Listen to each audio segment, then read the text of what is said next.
for me, things started really going downwards at that point of time. So I started losing interest in my studies. My teachers were very surprised as to what was happening. We were shifting every 2 years to a new place. So there wasn't one constant kind of a mentor with me who could help me during those situations. And what happens is, when you're not encouraged, you always like to take an easy route, to kind of okay, let me just get over with the stress of the whole thing, and you start taking easy way out. And that's exactly what happened to me. And I just started taking easy way out. And my confidence went for a 6, because I felt I wasn't good at anything, right? So when you're doing really well, and when you come down in life because of XYZ reasons, you lose your confidence, right? And that's exactly what happened to me.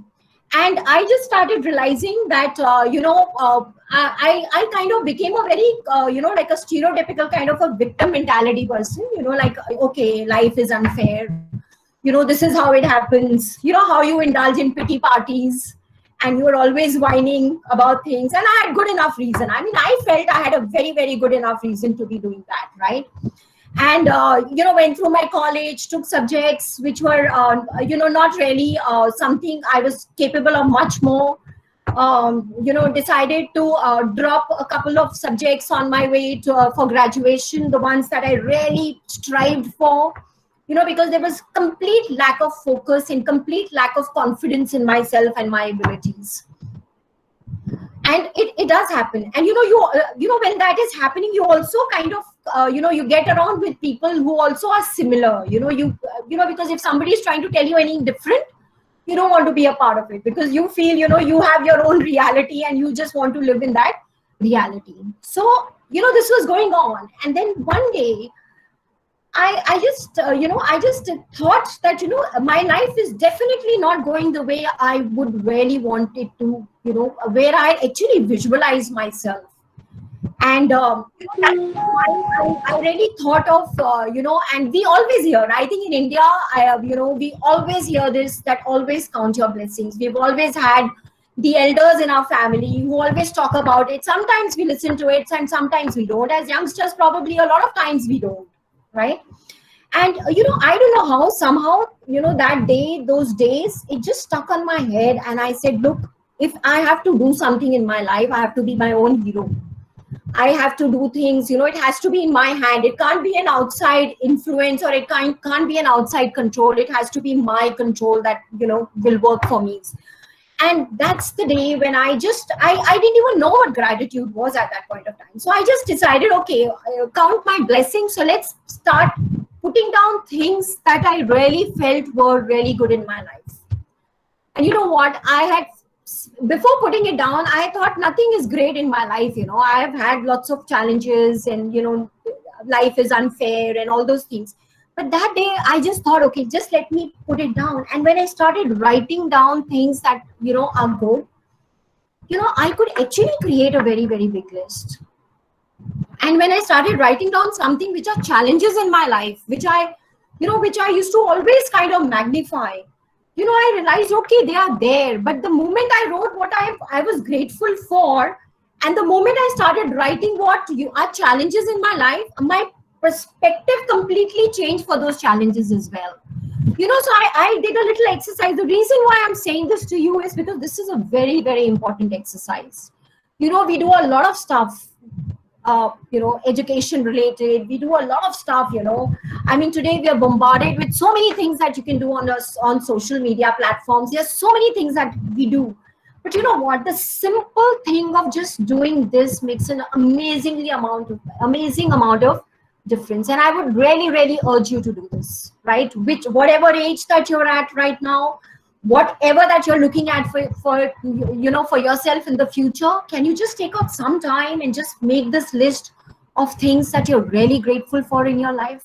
Or even if not grateful, something that is really good in your life. And then when you write your challenges, this perspective totally changes. Then I was writing down this little paragraph, of certain events which I felt were, which disturbed me immensely, at that point of time. And there was this one small incident I would love to share with you, because we are talking about how I got down to, experiencing gratitude. And this was about, I think I was in probably middle school. I was, I was very good in maths. So I think I got full marks. And my father was very happy because he was also somebody who had studied maths, and he was the one who was helping me. And he was very, very proud of the fact. And one day we had the celebration. Next day, he probably wanted to, take me through other chapters. And I remember he asked me for my geometry box, because he was to teach me geometry. And, at that age, you're a little happy-go-lucky. And, I couldn't find my geometry box. And when I found one, it had all the things that are there in the geometry box which were missing. And I remember my father just lost his cool. He was so angry, and I just felt, how can he be so mean? I mean, I've just done so well. So yesterday there was this entire talk of how well, and then the small thing of not able to find and not able to keep certain things. So, this incident has somehow stayed in my mind for years. So when I was writing that column and I was putting down this particular incident, you know what? I just realized that particular incident, however, disturbing it was for me at that point of time, actually sowed the seeds of my being, really careful and being organized. So even today, there is this joke in our family. I mean, if somebody asks me where certain things are, and I just go blank for a minute, maybe. But then, everybody knows she'll find it within 5 minutes. Why? Because subconsciously, I have a few places only where I keep my stuff. So, that little, incident which was taken very badly has actually helped me to be very organized, helped me, hours of finding stuff, being more professional, coming across as more professional. And when you are, when all those things are in place and done, you have this confidence. And I'm so grateful about that incident today, right? So completely, the perspective completely changed, right? Okay, absolutely.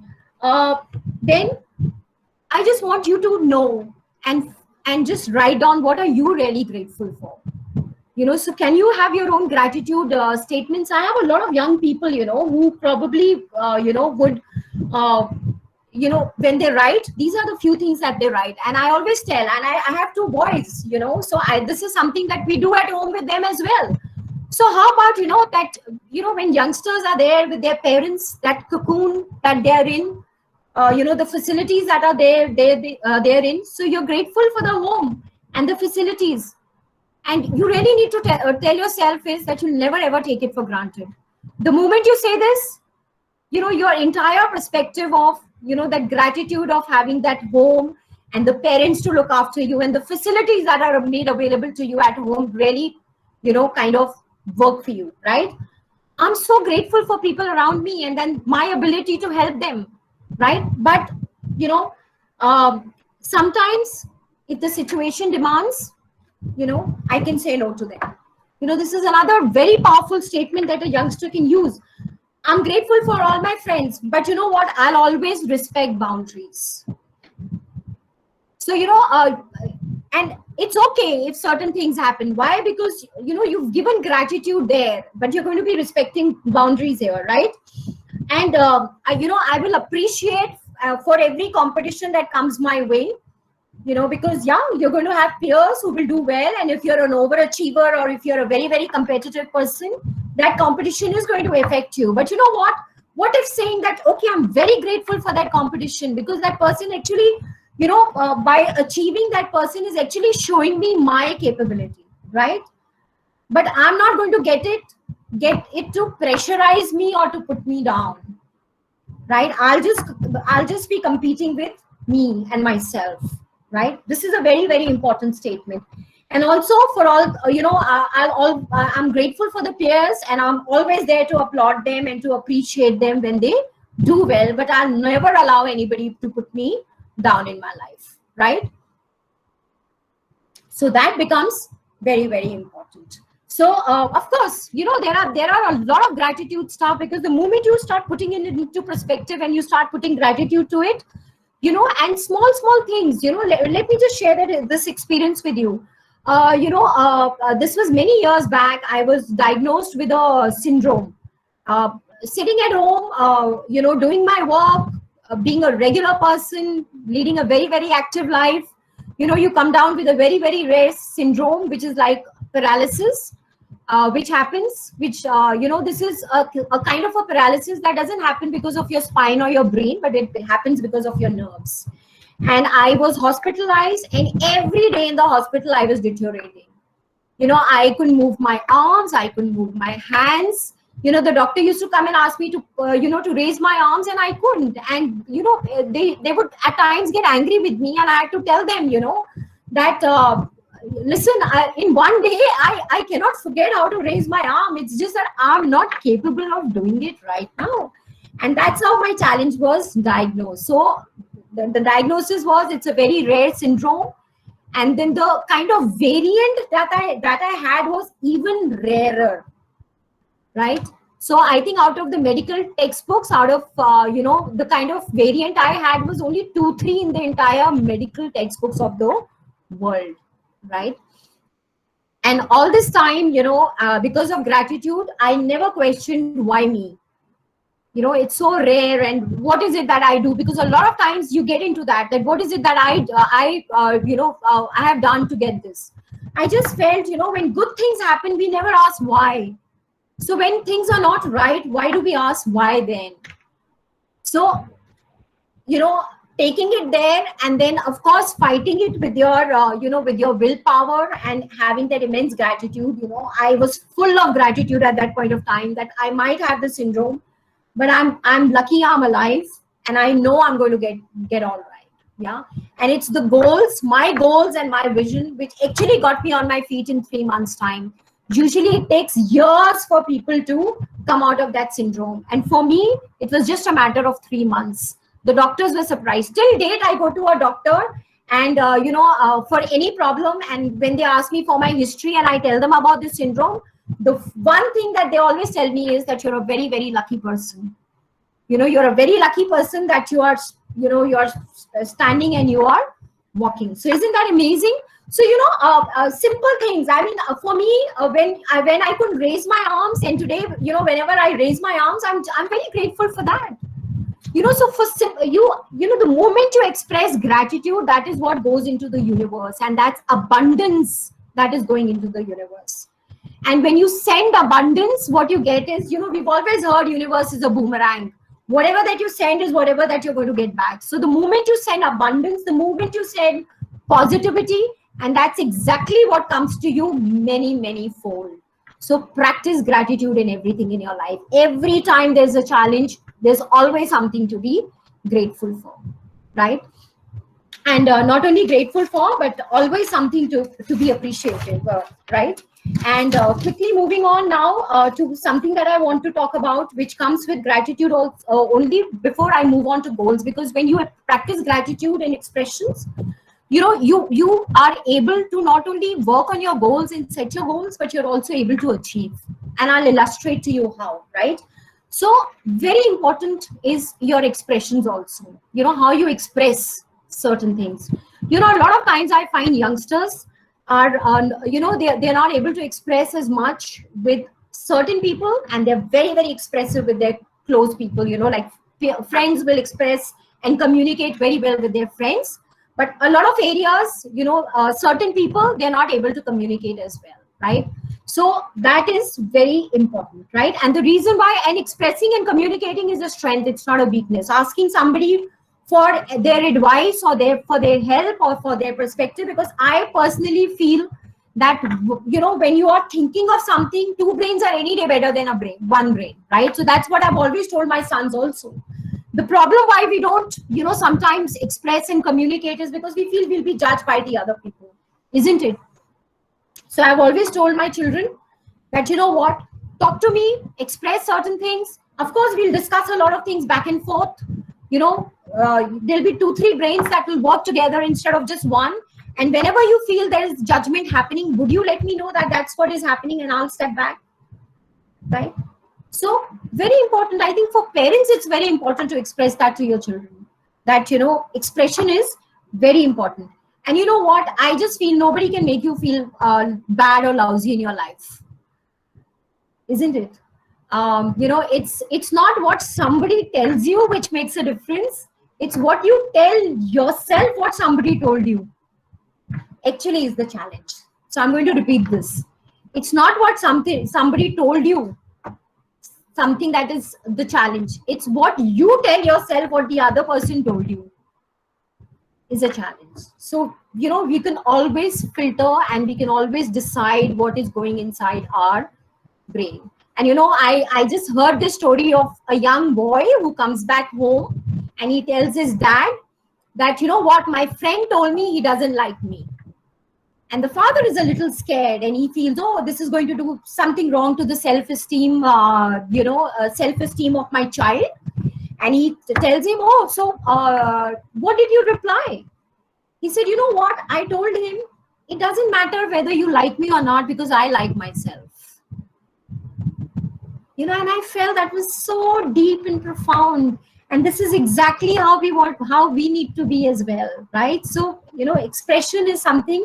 Expressing something is very, very, very important. It's very important for us. And every time there's something happening, there is something called a note to self. If you're very touchy and emotional, you will always lose that note to self, because every situation, every challenge, every judgment that you face is always a note to self, because you're growing. Either you're growing or you're getting, drowned in that emotion. And always a good idea to, to kind of grow and to put that note to yourself rather than to get drowned by the whole thing. And this is something that I always tell people that if you're very touchy and very emotional, we sometimes just lose that ability to kind of, grow. And you know what? Human beings are that way. We are not trees. We are not planted. We can always move. We can always evolve. We can always change. We can always learn. We can always have note to self and kind of, really kind of improve from where we were to where we would want to be. So it's okay to say, and I think everybody needs to practice this. And I think a very important exercise, I do it in front of the mirror. If certain things that don't go my way, I stand up in front of the mirror and say, I'm so irritated today because of this reason. It's okay to say that, right? I'm really angry, right? You can say that. I'm feeling so let down today, right? I'm so frustrated. I'm so happy. I feel so uplifted. I'm so grateful, right?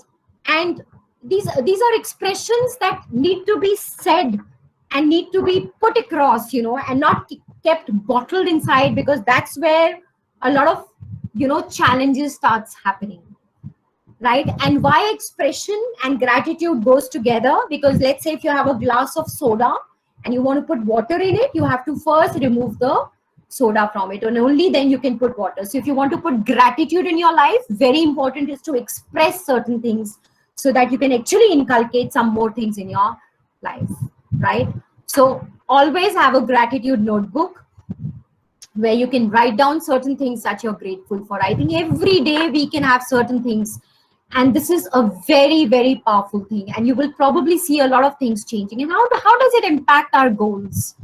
How does it really impact our goals? Because once gratitude happens, the abundance happens. The feeling moves from being a victim to a victor,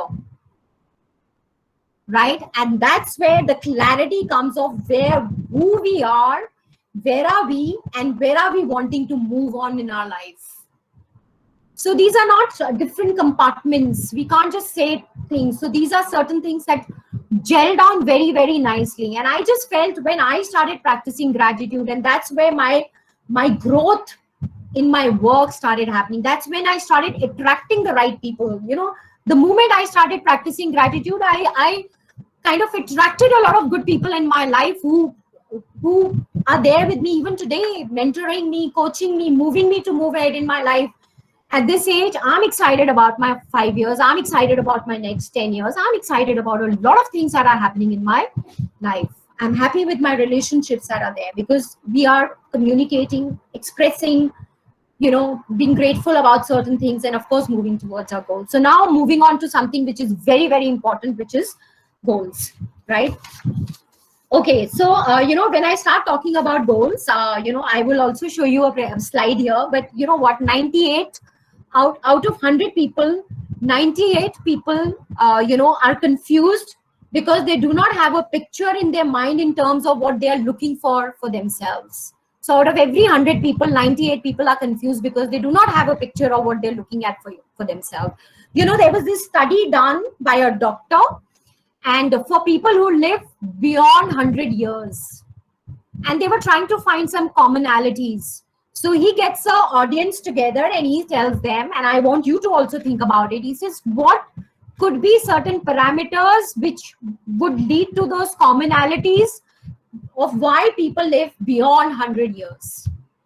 And a lot of people said, okay, diet, and they exercised a lot, they were not drinking, they were not smoking, a lot of things were not happening. Yes, some of them were true. There were some commonalities, but the major commonality that happened was that everyone had goals. And that's how they could live beyond, those years, because they had goals and they had excitement and they had work. And they were looking forward to a lot of things in their life, right? Okay, now I'll again come back to a small story. This is the story of a woman swimmer. She had, swum the English Channel twice. So she's not just any swimmer. She was, so she was now swimming from Catalina Islands to California coast. Right, and that was a time when there was a lot of fog, and she had been swimming for 15 hours, and it was, the whole thing was shrouded in fog. There was just one boat with her mother and her trainer and a lot of other, some other people in the boat there, and they kept motivating her. Okay, it's very close, the coast is very close, and she also probably realized that swimming 15 hours, the coast is very close. But because of the fog, she could not see the finish line, and she just gave up, and she said, no, pull me up. And even the mother said that it's right there, and she said, no, I just pull me up. And she was pulled up, and they took her to land, and it was just about a mile away. And she told the reporters, she said, you know what, the only reason I quit was because I did not see the finish line. Had there been no fog, and if I was able to see the finish line, I would have not, I would be still swimming, and I would have done that. And surely 2 months later, she actually get down to doing that. Right? So that is absolutely, so that is something that really kind of, that is what goals and clear vision of the goals really makes a huge amount of difference, right? So, okay, so now coming down to goals, it's very important to set goals, because when you have clarity, when you have taken care of a lot of other things which kind of, affect you, which kind of, unsaid, stuff which we've already talked about. So once that has happened, it's very easy to move towards your goal. So very important thing is first identifying your starting place. Where are you currently? What age? What is your education? What are you aiming for? I'm sure there are people of different age groups here, and everybody knows the situation they're in, but very important to identify what your starting point is. Where are you starting from? And identifying it very honestly, because that will be the first step of moving towards achieving your goals. Develop a clear picture or a statement of what you're looking at. So if you're looking at a particular percentage, it should be a very clear picture or a statement that you need to have, right? Or if you're looking at admission at a particular college or a institute, or for a particular course, it has to be a very, very clear picture. So develop that clear picture. And you know what, there are people to help you. I'm sure Mentor Mitra is there to help you to kind of formulate a lot of these things and understand a lot of these things. What a statement of what you would really want to achieve, and then break it down into smaller steps. Short term, medium term, long term. A couple of months goal, then a midterm would be about 6 months, right, to a year, and long term could be, a year and plus, right? So if you have a vision of where you're going, a clear understanding of where you're going, you can actually break it down. And remember, there's always something called a slight edge principle. One small step at a time. You can't, how do you eat an elephant? One bite at a time. How do you climb Mount Everest? There are base camps. There is one one camp to another, one step leads you to a base camp, and then moving on and so on and so forth. It's never a giant leap. And sometimes we just feel that things will happen, but there is always a slight edge principle, and it's a very, very powerful principle. It's always smaller things which leads to greatness, but smaller steps being done very consistently is what leads you to greatness here. So sit down with your mentor or your coach here and work your short term, your medium term, and your long term goals, visions and goals, right? Very important. Head into action. A lot of times planning is done, and this I really heard this humorous story. I just read it, about this guy who was wanting to, go to China, but let's not talk about China today. Let's talk about Middle East, right? We don't want to go there today, right? Okay. So let's say this guy was wanting to go to Middle East, and he had everything planned for himself. He had those. He took pictures out, and he did all. He studied their culture, he studied their monuments, everything. He did, and he kind of worked out everything, created an album, told his friends of how really he would want to go to Middle East and visit that place and everything, right? He did everything right. And after a few years, his friend comes visiting him, and he says, okay, were you able to go to Middle East? And he says, no, really. I somehow could never make it to the airport, right? So the idea is head into action. It's not just about just thinking about what you want to do. It's about really kind of heading out and doing that work and that action and breaking it down. Those actions, also action steps for a month, for 2 months, breaking it down further, maybe weekly actions and monthly actions, certain things, certain work that is required for you to achieve is something that you really need to work on, right? I have somehow the presentation has moved on from my screen. Ankur, can you just help me with that presentation? It's not there on the screen. Okay. All right. So then when you're doing this, there was another a little thing that happened was, this is another little riddle that we sometimes talk in leadership meetings, and we talk about there are 3 frogs sitting on the wall, and 3 decided to jump. So how many left?